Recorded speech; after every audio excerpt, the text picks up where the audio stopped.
انا مش معترضة على ان انتوا بطلتوا الرجيم الصحي ودخلتوا تعملوا رجيم الطيبات. انا بس معترضة على حتة صغيرة كده. احنا دلوقتي لازم نوزن عقلنا. دلوقتي الرجيم ده انا اصلا دخلت ادور عليه على النت، انا ما لقيتوش متوثق اصلا في اي مكان علمي يعني. فطيب خلاص انتي عايزه تجربي الطيبات، روحي جربي. بس في تركايه بس كده عايزاكي تخلي بالك منها. لو انت مريض السكر او مريض الضغط، بلاش تاخدي في النظام لا السكر ولا المربى ولا النوتيلا ولا البطاطس المقليه. حاطين بطاطس مقليه بلاش المقليات، وبلاش السكر الصرف ده، بلاش الشوكولاته، بلاش. خدي بقى كل الحاجات يعني معمول فيه. انا شفت واحده يعني بعتت لي نظام كده هما متداولينه مع بعض، في بيض وخضار ولحمه، ماشي، وخضار تاني مع اللحمه، منعين اللبن، منعين البيض، منعين الفراخ. امنعي البيض واللبن والفراخ، بس ما تدخليش حاجات تأذي جسمك. امنعي بس ما تزوديش حاجات تأذي جسمك.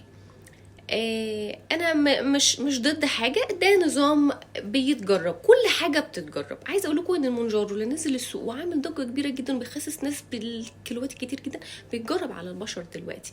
فانت عايزه تجربي على نفسك، جربي بس ما تاذيش نفسك. امنعي السكر، امنعي المقليات، خدي بقيه الحاجات. عايزه تمنعي الفراخ، عايزه تمنعي البيض، امنعيه، بس ما تدخليش لجسمك حاجه تاذيه. امنعي عن جسمك حاجه ممكن تكوني انت. لو نظام الطيبات انتوا حاسين ان هو سحر وهو فعلا دوت اللي هيفرق معاكوا في نزول الوزن، ففي فعلا حالات اتبعته وانا شفتها وبتقول ان هي بتنزل على الميزان كل يوم جرامات. جماعة جربوا على نفسكم لو عايزين تجربوا، بس زي ما انا ذكرت قبل كده وهذكر تاني، ممنوع المقليات، ممنوع الحلويات. ما اجيبش صينيه بسبوسه واقعد اكلها، السكر هيعلى في السما، خصوصا لو انا مريضه سكر، خصوصا لو انا مريضه يعني عندي مقاومه انسولين، خصوصا لو انا مريضه ضغط. ما تزودوش الملح في الاكل كتير، حافظوا على صحتكم. انا مش ضد اي نظام، كل حاجة بتتجرب. والنظام الغذائي كان زمان، الهرم الغذائي كان حاجة، ودلوقتي الهرم الغذائي اتقلب، ويعني كل حاجة قابلة للتغيير. ممكن نظام الطيبات يطلع فيه حاجات صح، وارد يطلع فيه غلط، هو بيتجرب ولسه مش مثبت علميا. عايزه تجربي على نفسك، انا ما عنديش مشكله ان انت تجربي على نفسك، بس ما تاذيش نفسك بالمقليات، ما تاذيش نفسك بالسكريات. عايزه تمنعي البيض والفراخ، امنعي البيض والفراخ. عايزه تمنعي تاني هو مانع ايه تاني؟ هو حاطط البطاطس المقليه، دي ممنوع خالص، بلاش مقليه، بلاش. كلي بقى، هو فيه لحمه، فيه خضار، فيه